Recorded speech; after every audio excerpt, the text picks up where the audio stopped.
দীর্ঘদিনের জল্পনার অবসান অবশেষে কংক্রিটের ঢালাই রাস্তা পেতে চলেছে পুরাতন মালদার মহিষবাথানি অঞ্চলে গোসাই মোড় এলাকার ইকরাপুকুর এলাকার বাসিন্দারা। এই রাস্তা নিয়ে দীর্ঘদিন ধরে একটি জটিলতা তৈরি হয়েছিল। প্রশ্ন উঠেছিল কবে হবে এই রাস্তা। সেই আশায় ছিলেন সংশ্লিষ্ট এলাকার বাসিন্দারা। অবশেষে এই রাস্তার কাজে আনুষ্ঠানিক সূচনা করা হয়। রাস্তার সূচনা করেন রাজ্যের মন্ত্রী সাবিনা ইয়াসমিন। প্রায় 13 কিলোমিটার রাস্তার শুভ শিলান্যাস করেন মন্ত্রী সাবিনা ইয়াসমিন। সঙ্গে ছিলেন জেলা পরিষদের সভাধিপতি লিপিকা বর্মন ঘোষ, জেলা পরিষদের সদস্য নাইকি হাজরা সহ অন্যান্যরা।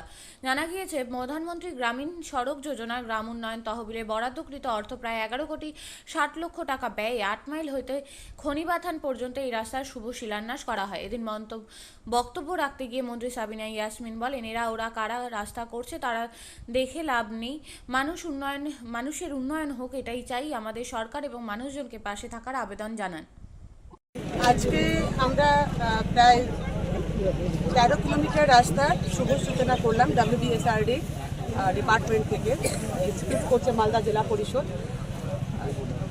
প্রথমেই ধন্যবাদ জানাই বাংলার মুখ্যমন্ত্রী শ্রীমতী মমতা ব্যানার্জিকে।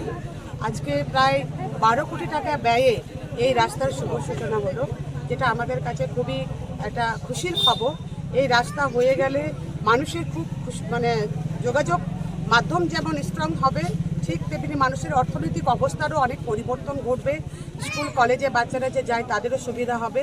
ফলে সব দিক থেকে এই এরিয়া আরও ইকোনমিক দিক থেকে, সোশ্যালি সব দিক থেকেই তার ডেভেলপ করবে। এবং আমরা একটাই কথা বলতে চাই যে বিশেষ করে মাটি মানুষের সরকার, বাংলার মুখ্যমন্ত্রী শ্রীমতী মমতা ব্যানার্জির নেতৃত্বে সারা বাংলা জুড়ে যে উন্নয়নের ঝড় চলছে, তাতে উনি আমাদেরকে শিখিয়েছেন এরা ওরা নয়। আজকে যেখানে আমাদের MLA MP দেয়, সেই জায়গাটা তো আমরা সমভাবে, আমি মনে করি তার থেকে বেশি আমরা সেই সব এরিয়াতে কাজ করছি। ফলে আমরা বলতে চাই যে এখানে MLA নেই, MP নেই, তারপরেও আজকে এখানে আমরা 12 কোটি টাকার কাজের শুভ সূচনা করলাম। আমি ধন্যবাদ জানাচ্ছি দিদি মমতা ব্যানার্জি। নিজেদের ব্যাপার, ওদের কাজই হচ্ছে ওরকম গোষ্ঠী কন্দল করবে, কখনো নিজেরাই সব কিছু করবে আর অন্য রাজনৈতিক দলের উপর চাপিয়ে দিবে। সবই তো বোঝা যাচ্ছে। শুরু তো এমন হচ্ছে যে সব আমাদের মমতা ব্যানার্জি দিদিকে গাল দিচ্ছে, তৃণমূলকে গাল দিচ্ছে। তারপরে কিন্তু 5 দিন 7 দিন 15 দিন যেতে না যেতে মূল মুখগুলো বেরিয়ে আসছে। মানুষ বোকা নয়, মানুষ জানছে আমরা উন্নয়ন নিয়ে কথা বলি, আর বিরোধীরা বিজেপিরা ওরা অপপ্রচার চালায়, তারা আমাদের শান্তি হরণ করে। এটা দিয়ে ভোট হয় না, মানুষ তাদের পাশে দাঁড়াবে না। 2026-এ মানুষ উন্নয়নের পাশে থাকবে, দিদির পাশে থাকবে, শান্তির পক্ষে থাকবে। তাদের কাজই হচ্ছে এগুলো। বিজেপি আমাদের লজ্জা না থাকে তো কি করব? আরে কিছু তো করুক সেন্ট্রাল গভর্নমেন্ট। আমরা বারবার বলছি যে মালদার ভাঙনের জন্য টাকা দিই।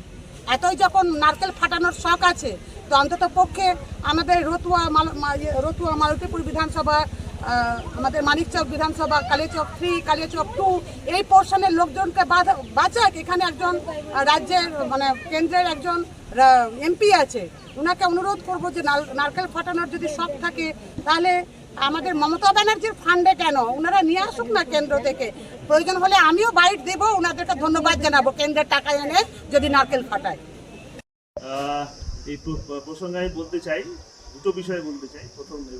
প্রথম হচ্ছে যে রাস্তার উদ্বোধন করলেন মন্ত্রী এসে।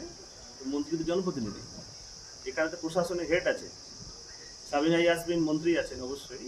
এখানকার MLA কে বলা হয়েছিল উদ্বোধনে? এখানকার প্রধান জানে? পঞ্চায়েত সমিতির সভাপতিকে বলা হয়েছিল? কাকে বলা হয়েছিল? কীভাবে উদ্বোধন করলেন উনি এসে রাস্তা?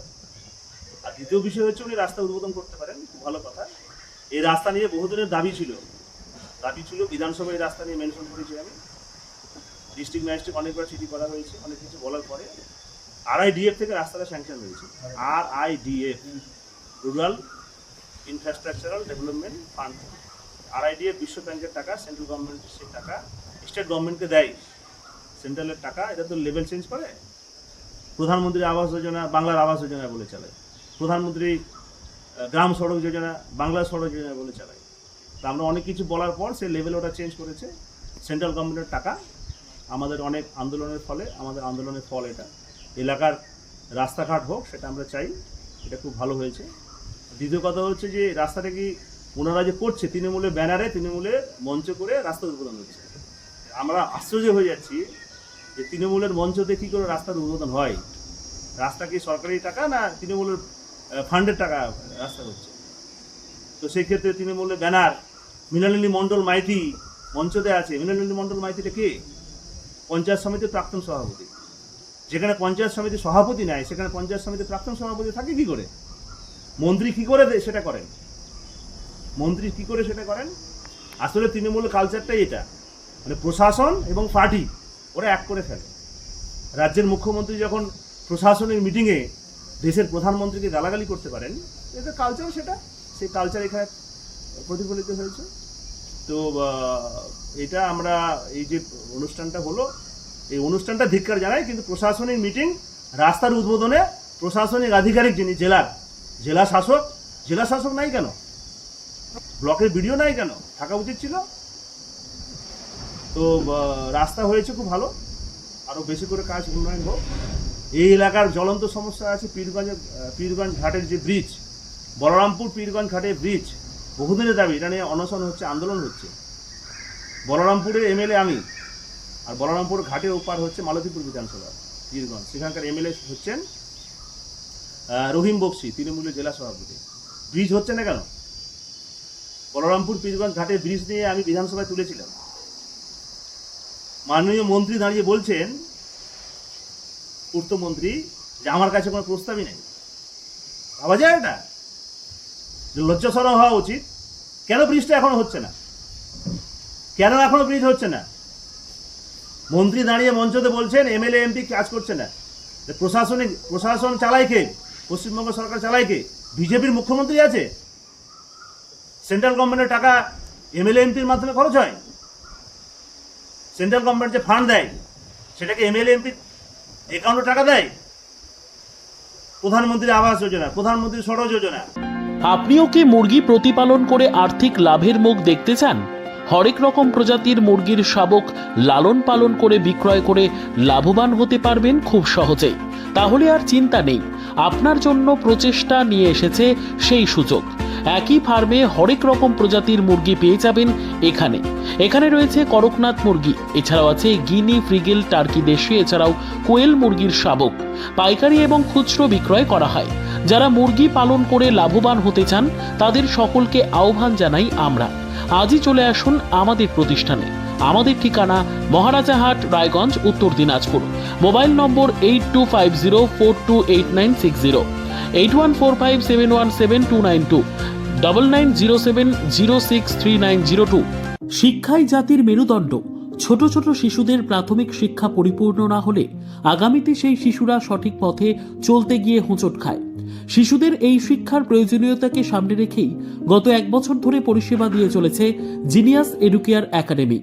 শিশুদের অত্যাধুনিক শিক্ষায় শিক্ষিত করে তোলার একমাত্র বিশ্বস্ত প্রতিষ্ঠান এই একাডেমি। এখানে অভিজ্ঞ শিক্ষক শিক্ষিকা দ্বারা যত্ন সহকারে মাতৃভাষা বাংলা মাধ্যমে পড়ুয়াদের শিক্ষা দেওয়া হয়। একেবারে খেলার ছলে বিনোদনমূলকভাবে বাচ্চাদের এখানে পাঠ দেওয়া হয়। পড়াশোনার পাশাপাশি বাচ্চাদের বিনোদনের ব্যবস্থাও রয়েছে এখানে। তাই আপনার বাচ্চাকে ছোট থেকে অভিনব শিক্ষায় শিক্ষিত করে মানুষের মতো মানুষ করে তুলতে হলে এই শিক্ষা প্রতিষ্ঠানের উপরে ভরসা করতেই হবে। আমাদের ঠিকানা জিনিয়াস এডুকেয়ার একাডেমি, স্থান ঘুঘুডাঙ্গা মোড়, পোস্ট ভূপালপুর, রায়গঞ্জ, উত্তর দিনাজপুর। মোবাইল নম্বর 9563630109 অথবা 7029042308।